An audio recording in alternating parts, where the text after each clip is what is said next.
we're glad to have gotten off to a good start in the MAC conference race. I think it was two good teams playing a very physical football game, and obviously it was a close ball game, and we feel very good about coming out on top. Miami is a rivalry game that has been that way for many years, and it means an awful lot to people in the community, to both communities, to people of the two cities, to the coaches, to the players, and so it'll be a highly contested football game. They've shown the ability to play very good against very good competition, and really having a chance to defeat Cincinnati, which is proving to be a very good football team. Miami's had its moments. Is that part of the young roster, or at least on the offensive side, still finding its way a little bit? Yeah. Didn't look good at Wisconsin, looked good against UC, and there's been other games where it's been like a heckle and jive, Yeah. Jekyll and Hyde kind of deal. Yeah, I think that can happen to. Sorry about that. That's all right. I've had my fair share of blunders, but in any case, it's they are a young football team, and I think that happens. That's a part of growing into what you're going to be all about. I think they're growing fast. They want to win, and they want to win now, and so they'll come in with a great attitude and feeling confident in themselves and their ability, and we've got to obviously meet that head on with our confidence and our ability. It should be an excellent matchup. I don't think that you're going to find many games in the MAC where the matchups aren't really very good, and this is one of those where it is very good. Poppy White had two really impressive plays that immediately come to mind against Akron. Has his immediate emergence on this team as a big playmaker been a surprise at all to you guys? No. It became very evident early on in Poppy's career that he had explosive ability to make those kind of plays. As a true freshman, it showed. He just didn't get a chance to show it on the field because he got hurt in the first game, which basically took him out of the rest of the season. And so it's no surprise that it's showing now. We expected it to show and to really continue to show. We're using him in a lot of different ways, and hopefully that gives him opportunities to produce those kind of plays in each ball game. What goes through your mind when you see a guy hurdle a defender like he did, with the legs still kicking in midair? Mm-hmm. Well, he was a 20-foot long jumper in high school, so usually you see a guy hurdle somebody and you go whoa, but I went whoa when he caught that pass, because I could see him kind of coming out of the final part of the route, and I saw two players there, and he timed things out, and he adjusted his stride to get up in the air as high as he did to make that catch. And he's got such good hands that when you saw him go up and make that catch, it wasn't surprising that he made the catch, but when you look at that whole sequence, to me, it was a really special play. You do see guys hurdle people in the game, and the fact that he hurdled and then kept running is a little different. That doesn't always happen. We've asked this in previous weeks, but are you still kind of evaluating more ways to place him into this offense alongside the receivers or alongside AJ and Daz? Yeah, Daz and Poppy can be used in similar ways. So sometimes one is on the field and the other is not. Sometimes they're used as wide receivers, sometimes they're used as the running back, sometimes they're brought in motion. So we're trying to identify ways where they can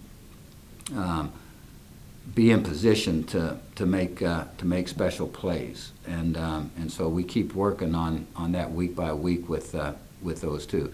AJ, is a player that's a lineup kind of come at you kind of guy that's got really good quickness, really good feet that allows him to sometimes get in position to use his strength to break tackles and make some special plays that way.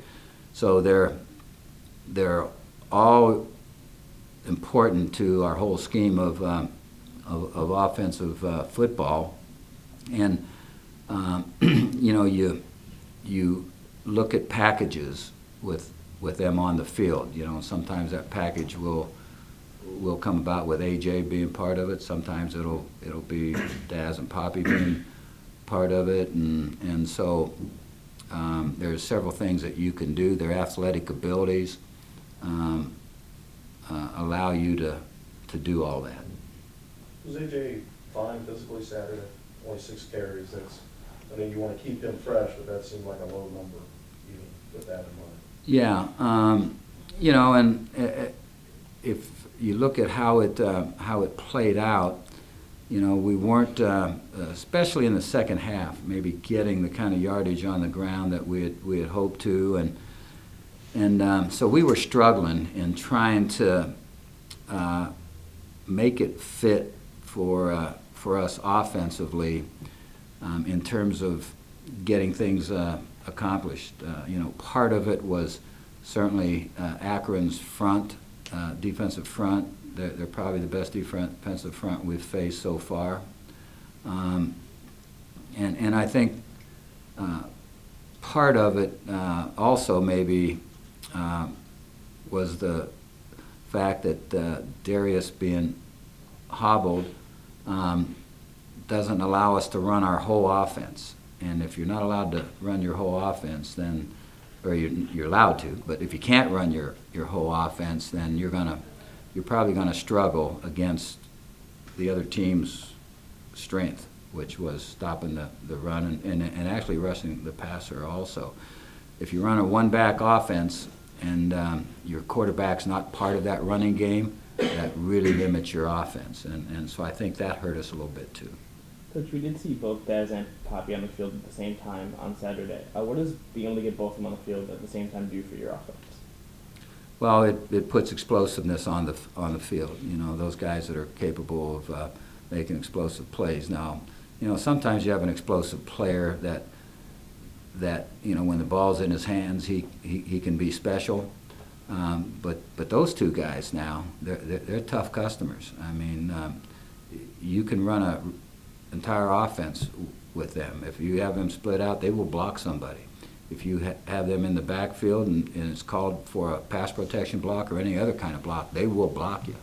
And so they're kind of the complete package as far as an explosive player is concerned. Sometimes you have an explosive player and all he wants to do is get his hands on the ball and then he's explosive. But the rest of the game, he's not so sure he likes all that, But these two guys are not that way. They're the complete player. Speaking of Vic, how is he feeling with his foot? I think he felt better yesterday than he did the previous Sunday. So I'd say he's continuing to improve, and we're hoping that he'll be full go as we get close to the end of the week.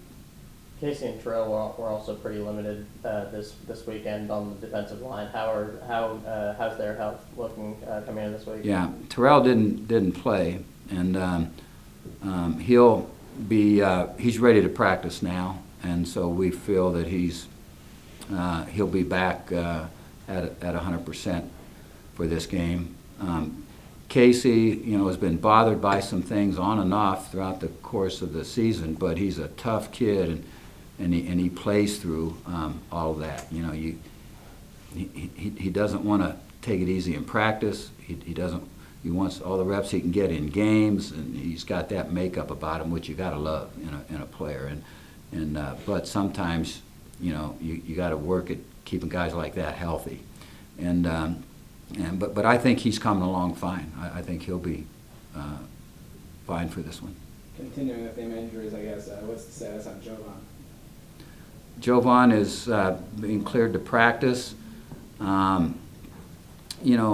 With the type of injury he has, it's not always an injury that heals to where you don't favor it. It could be lingering for quite some time yet, but it sounds like it's coming to where he's going to be able to possibly play this week and hopefully play at a high level.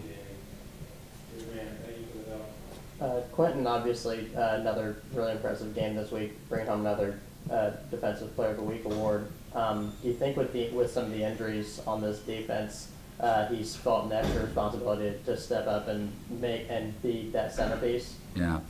Well, I think you're going to get the same game from Quentin no matter what. He's just that type of player. He's an excellent athlete, an outstanding athlete, and along with that, he's got the mental toughness, the physical toughness that you look for. He's got good hands in terms of, as you know, he got an interception in this ball game, and he's really the complete player that you look for at the Mike Backer spot, and he's going to play his game no matter what the situation is with his teammates in terms of their injuries. You're going to get his best no matter what. He's not going to step up a level. He's going to give you that upper level all the time, and that's just his makeup, kind of player he is.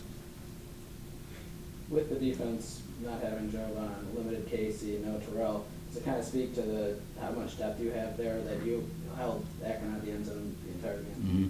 We've got more depth on the defensive side of the ball than we've had for some time, and that's a huge positive, and it's coming into play as a huge positive for us at this point in time in the season. I think most teams are banged up some. I did talk to Coach Bowden prior to the game, and their health was very good. And they've made it through so far without too many guys being banged up, and hopefully that continues for them. That's not the way it is with a lot of teams as you get into this part of the season. So you just hope that the majority of your injuries are not long-lasting to where it can really affect your football team. Miami's offense coming into Saturday is one of the statistically worst offenses in the MAC. But are there things that you see that you think could maybe cause problems for your defense? Yeah. Statistics at times can certainly be misleading, and you don't want to ever just bank on statistics. You watch on film and you see an aggressive football team, and you see a football team that does have talent, and that all comes together at some point, and it is coming together for them, and so I don't think that they're not void of talent. They've got good talent. They've got good coaches, and that usually plays itself out as a plus. Going back to running backs just for a minute, you mentioned the all-around capabilities of Daz and Poppy. Has that been a reason why you haven't gone as deep into that position as maybe you thought when the year started? There's lots of talk about getting Dorney and Malik getting those guys some reps early in the year, and that really hasn't manifested. Yeah, it hasn't, but we're still talking about that, and we're trying to figure out a way to get that done. And they're really good players, and they've both practiced really well. They're great team guys. You don't get any better team guys than what they are when it comes time to step on the field, and if they're asked to run scout team for a few plays, and they're more than willing to do that, and they do a great job of it.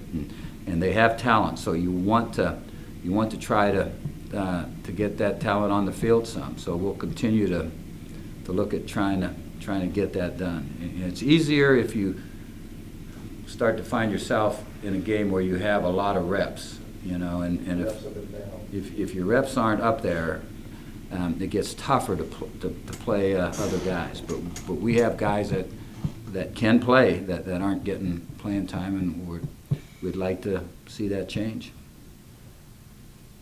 Going to the defensive side, past couple weeks, there's been a lot of long ball penalties. Well, how have you been, what's your goal going into practice this week, just to focus on eliminating those? Yeah, when you say long ball. As in long, like you have pass interference calls long down the field. Yeah, major penalties. And, Yeah. Well, our goal each week is certainly to start off and beat the other team in terms of number of penalties, which we did, but the problem is we had more yards penalized. I think they had 8 penalties, or excuse me, we had 8, they had 10, I believe it was. And yardage was to where it was different on that. And, it's something that's been bothersome to us the entire season so far. Sometimes you can get 8 penalties or so and it be still a manageable football game, and a lot of times it's just the way it's going to be.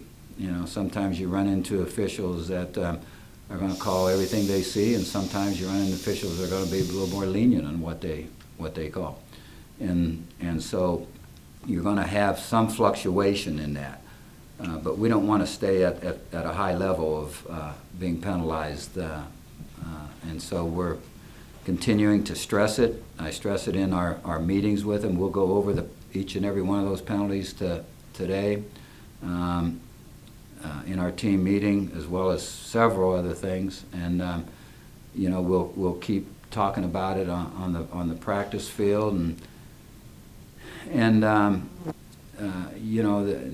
no penalty's good, but obviously some can hurt you worse than others, and the unsportsmanlike and those major kind of penalties are sometimes ones that are somewhat inexcusable, and you want to just get away from the idiotic penalties, and so that's our main focus, is to eliminate those.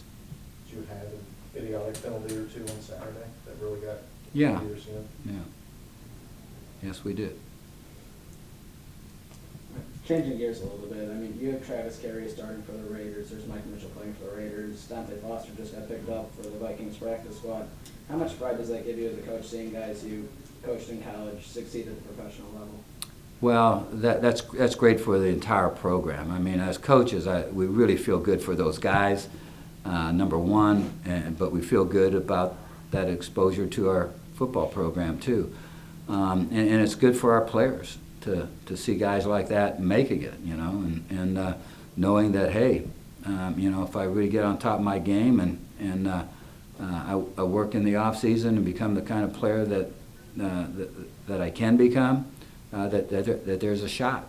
And so that's good for the current players. It's good for recruiting.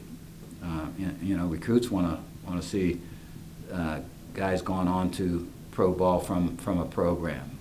They're more apt to certainly your top of the line recruits are more apt to look at that, and so it's important on a lot of levels. Ohio Hall of Fame class this year includes Deion Byron, one of the first guys you got to deal with in your tenure here. Do you have any memories of Deion from that first season, from the Pittsburgh game in particular? Is he a guy you stayed in touch with once you moved on? We have stayed in touch some, not a lot. He had a relative that he had us look at, and when he was down in Florida, and so there has been some conversation. I wish I could say that it's been on a regular basis, but that's hard to have a conversation with all your players on a regular basis, or you'd never be off the phone. But in any case, we have kept in touch. I got a lot of great memories of him. Obviously, the 2 interceptions for TDs against Pittsburgh, and I think maybe he had 3 that. A lot of people forget he had one against Northwestern. Yeah.